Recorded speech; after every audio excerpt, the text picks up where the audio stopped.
Hey guys, it's Jess with MS, and today I'm going to be doing a video that I have put off for way too long now, basically just because I think I'm about as tired of hearing about it as all of you guys probably are, so I didn't want to just keep putting videos out about it and all of the different elements of it, so I was waiting so I could do it all in one big video, just so I didn't bore you guys honestly. And if you haven't guessed, I'm going to be doing today's video on coronavirus. I didn't want to keep putting videos out that were like coronavirus and the vaccine, coronavirus and lockdown 1, lockdown 2, shielding, MS. I didn't want to just keep throwing them at you guys because I fully understand how annoying it can get to hear the word coronavirus. Before we do get into this video, I did want to explain a little bit about why I've been so patchy with posting recently. So for those of you who follow me on social media, you will know that my cat went missing. She was missing for 6 days, which I know isn't a long time compared to some other cats. If you haven't seen my video on pseudo relapses and true relapses, I will put it up above for you guys, but for those of you who haven't watched it yet, basically stress can be quite a major trigger in pseudo relapses, and the cat that actually went missing is a very special cat. Obviously all of our animals are very special in their own way and we love them all equally, but the cat that went missing is extremely important in my journey with MS. She is sort of the first animal that we have that's like properly mine. You know, I pay for things for her, and she's like the first one that's properly my baby.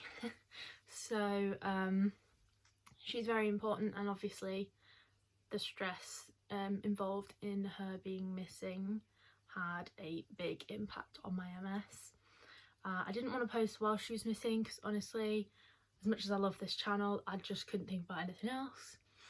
And then obviously after she'd come back, all of the stress that had built up just threw me down MS wise, so that's why I've not been posting. I've not just been not bothered, and I did want to let you guys know that because obviously there's going to be times I have MS. There's going to be times when I might not be able to post because I'm having a relapse or I'm just doing really bad with one of my symptoms at the time. So I don't ever want to just leave you guys in the dark about that, so I thought I would let you know what this big patch that I've not posted is about. So I'll stop boring you now with the reasons, and we will just get into this video.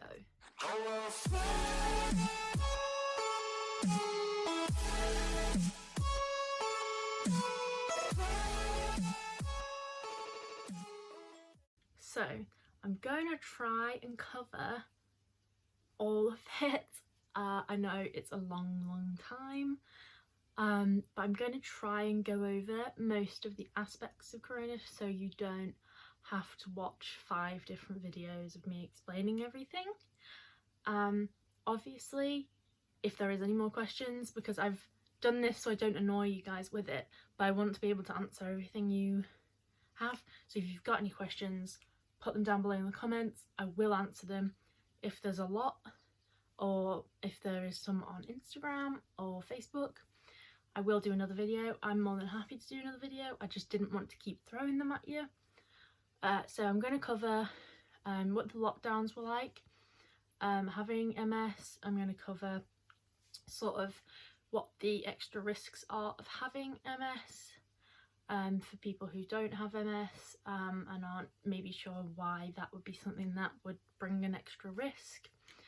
I'm going to try and cover the vaccine and what that was like, and the general effects of sort of MS services during the pandemic.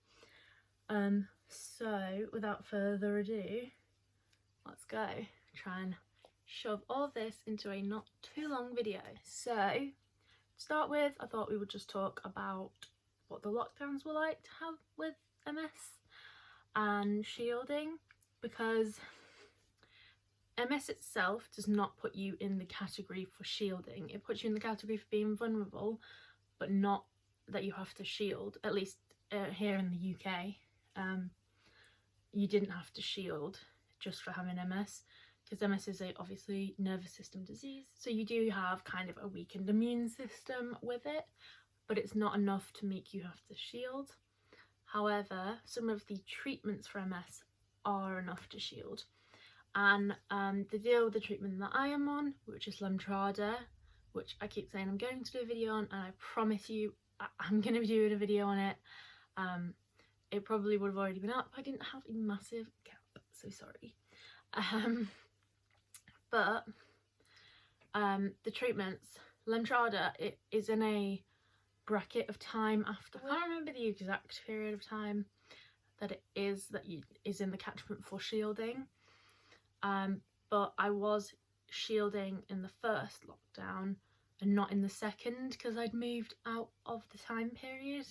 So I shielded for a while. I do also want to add that some people who aren't shielding because of the treatment but just have MS are shielding because of their MS, because if you had advanced MS or swallowing and breathing problems, that was enough to make you shield. So what it was like to shield, honestly I think having MS made it easier, because a lot of people were like, oh well, do you even tell, because it's basically just your life already. Because obviously being in and out of hospital and having relapses and pseudo relapses, when I was ill, I spent a lot of time at home. Between all of that, I spent a lot of time in my bedroom and in my bed, and not being able to get out and do things, and not being able to sort of exercise outside or stuff like that, because there's been times when I literally haven't been able to get out of my bed. So for me it wasn't as hard as I think it was for some other people, because I am kind of used to it, if that makes sense. It was just like having a relapse but not being able to go outside, you know, I wasn't allowed to, rather than just not my body just saying nah. So in that aspect it wasn't that difficult, but it was quite difficult not to see my friends and family. My boyfriend was working through the pandemic, because he is about to qualify as a junior doctor, so he was working through it, so obviously I couldn't see him because he was around corona on the daily in hospital. And obviously there's other members of my family I wasn't able to see and stuff like that. And it was a bit difficult not being allowed to go outside rather than it being my body, because obviously there is times when you just want to get out, but other than that I don't think it was as hard on me as it maybe was on some other people, because MS kind of got me a bit used to that. But general lockdown, obviously it's been difficult for everyone. I won't go too much into why it's been difficult, because I think you all know, because I think even those that are watching that don't have MS, it's been difficult for everyone. Everybody struggled through it together. You know, obviously for some people that had to shield, that aren't used to that kind of thing, it was a massive change. And I can understand that. If you'd have made me shield before my MS, I would have freaked out. But MS has kind of desensitized me to being stuck inside. And I was also very lucky in terms of shielding, because I had my family here. Obviously I live at home still, so I live with my parents and my sister, and that meant that I was able to have people to get food and things that we needed, and able to go and pick up my prescriptions and stuff like that. It has been very odd speaking to the team on the phone though, I have to say that. Because of Lemtrada you have to have monitoring every 4 weeks, you have to have your blood tested, because there can become quite severe side effects to the treatment. So every 4 weeks you have to have your blood taken and tested, for 5 years after your last treatment. Obviously I had to have my phlebotomist come here, which meant, you know, a lot of having the kitchen sterilised and making sure the dogs were contained and stuff like that. And speaking to the nurses and my doctor on the phone was so weird. I'm not very good on the phone, I'll admit to that, but speaking to people who I've seen, like my MS nurse, obviously I've seen her every 4 weeks for like 3 years now, and not being able to see her, that was quite weird. I've spoken to her on the phone quite a few times during lockdown, but it was odd. And speaking to my doctor as well, because, you know, there's so many things that you forget, and there's so many things that maybe you need to sort of be there. But that was quite odd. I'd say that's probably been one of the weirdest things about shielding for me, is talking to the team on the phone. I also did want to explain quickly that having MS does not put you at greater risk of developing coronavirus unless you have extra circumstances like the treatment, disease modifying treatments, or swallowing and breathing problems, etc. It doesn't put you at much more greater risk of developing. It does put you at a greater risk of complications, so more severe coronavirus, which is why we're classed as vulnerable. And obviously if you already have swallowing and breathing problems, you don't want coronavirus, so those people obviously are at a even greater risk of complications. And I did just want to get that in, just in case people were unsure why it might be more complicated for people with MS. Obviously we don't have as much of an immune system, so that does mean we are more prone to things, but also, you know, we are at a greater risk of complications from COVID. I also wanted to talk a little bit about why it affected the MS services so much.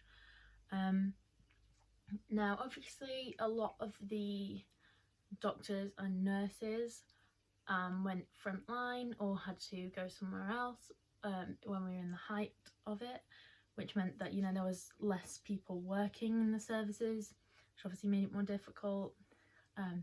As I've mentioned, there was appointments on the phone, which for some people were really difficult. And obviously MS can cause some quite severe speech issues. Now obviously I talk on this channel a lot, but I can get quite severe speech issues that does sound like I'm like a bit drunk, like I do slur my speech, which, you know, on those days I will either like not film or they're like heavily edited. But yeah, that can make it even more, I think, of a thing to talk on the phone, because sometimes you either feel conscious of it or it's just more difficult to understand, and then that obviously makes the appointment much more difficult, because if there isn't a line of communication and understanding between you and your doctor, it can be very difficult to address any issues that you have. And also another reason why the services were affected so much is because disease modifying treatment, it kills your immune system basically. Well, most of them have something to do with suppressing your immune system so it can build itself back up again. Lemtrada, which is the one I'm on, which I will talk about a lot because it's the one I'm on, so it's the one I know about the most. Obviously if I ever try and generalise DMTs and I get something wrong about a DMT that you're on or that you know more about, put it in the comments. I will put something out there that says like, look, I said something wrong, because I am trying to raise awareness of certain issues within MS, and obviously I don't want to be putting out fake information. I try and research my videos heavily, but there are some things that, you know, DMTs are very very complicated, so unless you read up on them extensively, it's hard to understand everything about them. So obviously I read a lot about Lemtrada because that was the one that I chose to have. I've read less about the others because I didn't choose to have them. So even though I research, if I ever say anything wrong, drop it down below. I'm not going to be like offended that you say like that was incorrect, because I'd rather know and put out the correct information than be spreading things that aren't true exactly. So obviously anybody here who's on different DMT, if I ever say anything that you think that's not quite right, do drop it down below. I appreciate people who have more knowledge on certain subjects sort of correcting me. So obviously, because of the fact that they suppress your immune system, it's very dangerous to have them during a pandemic. So a lot of DMTs were delayed. And for those of you who aren't on DMT, you might not know, but sort of the longer that some people delay it, the more permanent damage you can get, because at the moment we're at a place where the treatments, they stop or slow down development of MS, so they stop more relapses, more lesions, but we can't do anything about pre-existing lesions and pre-existing symptoms. So if you are in a place where your MS is active, or your neurologists feel that you need to go on a DMT, for some people it has been really hard having it delayed, because I think, you know, we are aware that if we develop more symptoms and more lesions between when we should have been having it and the delayed time, there's nothing we can do about that. That's permanent. That doesn't get fixed with the DMT. So for some people it's been absolutely heartbreaking, and I've fully like empathized with people who've been in that situation. You know, that is one of the things that has been quite difficult for people with MS, because if you do get another lesion, that at the moment before you know, until we have a cure, that's permanent. So delaying it has genuinely been life-changing for certain people. And also the delay in treatment with steroids. Steroids are administered sometimes during a relapse to kind of try and get it to the end of it a little bit, try and help you through it, but they're only administered in more severe relapses, because obviously they don't want to keep giving you steroids. But steroids suppress your immune system, so after you've had steroids you had to shield for 2 weeks, which obviously meant that some people avoided having them or avoided giving them for doctors, which meant that some people had to suffer through quite severe relapses without steroids, which maybe made their relapses longer or more severe, which is obviously very difficult. And I did want to talk about the vaccine as well. I've had my first dose, I haven't had my second dose yet, but I thought I would talk through a bit about what that was like.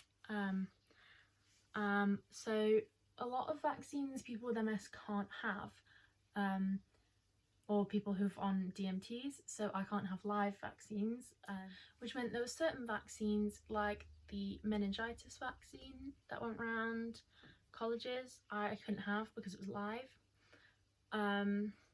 So this vaccine is not a live vaccine, which meant that we can have it, apart from certain people who are on certain DMTs have to discuss it with their team before getting it, or they might not be able to. I think as well, I've done my research, and that's mainly because it affects the efficiency of the vaccine and not because it would cause any kind of reaction.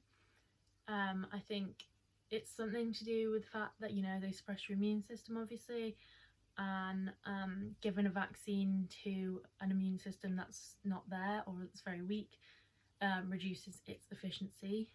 And I will also share a bit about what the vaccine was like for me, because I know I've seen a lot of people online who have had varying experiences with their MS and the vaccine, with it making their MS flare up. Some people have been absolutely fine, some people have reacted with a delayed reaction with their MS. For me, the actual vaccine was fine. I used to be petrified of needles. That's something you probably don't know about me. Used to be really scared of them. And like anytime I had to go for like a flu jab or anything, like I'd hate it so much. I was so scared. Obviously having MS has meant a lot of people have prodded me with needles and taken my blood and done all sorts, and now I don't mind them at all. I actually administer an intramuscular injection every other month, and I do that myself now, which would have scared me so much in the past. Now I don't mind. And when I have my blood taken, I can just watch now. I'm so numb to it now, I don't care, but I was so scared of them, and I don't think I've ever said that on this channel before, so interesting little facts, I guess, about me. Yeah, so the vaccine itself was fine, and obviously the next day I had a bit of a sore arm. I had sort of flu-y type symptoms, but not too bad. I didn't get too strong of a actual reaction from the vaccine, but I did have a mild MS flare-up for the next few days. It wasn't a particularly bad one for me. It did just flare up a few of my symptoms a bit, which we were kind of expecting, so I was sort of prepared for that anyway. But for me it wasn't too bad. Obviously I have seen varying reactions from people, and whether that's from the stress or excitement from having the vaccine or whether it's a reaction, I don't know. But when you talk to your MS team about the fact that you're having it, they do warn you that some people's MS has flared up, and some of them are significant and some of them aren't. I was very lucky that mine wasn't too bad. It was just a mild flare up of my symptoms. But do be aware, for people having the vaccine, it can cause your symptoms to flare, so don't be too concerned about that. Obviously, if you do have any worries, get in touch with your MS team, MS nurses, you know, they're there to help, you know. That's about it, other than obviously explaining that on top of all of this, people with MS have had all the other changes that everyone else has had. So it's been, you know, difficult for some people working, some people have had to work from home, some people have had to either quit or argue with bosses or people like that because people aren't aware of MS and why it might be an issue with corona. So I have seen some people who've had to quit jobs they love, or have had to go through a whole thing with their bosses to explain the fact that they can't come in and they can't keep working around people during a pandemic. I obviously started uni this year, so I'm a first year psychology student, and I actually have not been into uni this year. I visited uni before I started, so I've seen the campus, but since I've actually been enrolled as a student, I've not been at uni. The same as everyone else, but obviously not saying that it's been harder for people with conditions that provided extra things, but it's just sometimes nice for people to remember that yes, it's hard for absolutely everybody, but there is also those other things that I've talked about, not just for MS but for lots of other conditions that other people might be going through that you maybe don't know about. I obviously do not think for 1 second that lockdown has been harder for me than for somebody who doesn't have MS. It is just nice sometimes to sort of share a bit of awareness about some of the extra things that maybe people with immunosuppressant conditions or other conditions like MS,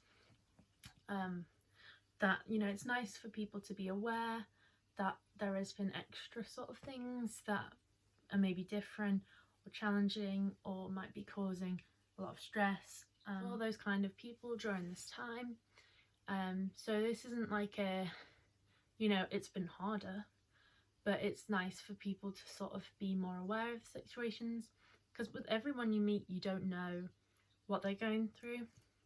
but it's nice to be able to sort of share a bit about what people might have been going through that you don't know about, just so people can be more aware of certain circumstances. Yeah, so that has been my video about coronavirus. I did try and shove it all into one video because I didn't, like I said, want to keep boring you with videos over and over and over again about corona. Obviously that has meant that I've had to rush through certain topics and maybe I've not covered everything. So again, if you have any questions, drop them down below, or if you think that there's a topic that needs explaining in more detail, put it down below. I'm more than happy to make more videos about this. I just didn't want to keep throwing them at you and boring you with them. So I've tried to shove it all into a not too long video, I hope. So let me know if there's anything you want me to cover in more detail, if there's any other topics you want me to talk about. Just put them down below, I will respond. Or send me them on social media, that's fine as well. I have an Instagram and a Facebook. I'm always on there with the notifications. I always check the notifications on there, so if there's ever anyone that needs to talk, I am there even if I'm not active at that time. I will always respond. So yeah, if there's anything else you want to talk about that you maybe don't want to put in the comments, just message me on there and I will definitely respond to you, even if you look at my page and you're like, oh, she's not posted in a bit. I will always be checking my notifications. So that's basically it on coronavirus. Obviously did not want to bore you, but please drop down below if there's anything else. And thank you guys for watching. I hope you enjoyed me trying to rush through all of the topics of the things that have happened in the past over a year. So see you guys, bye.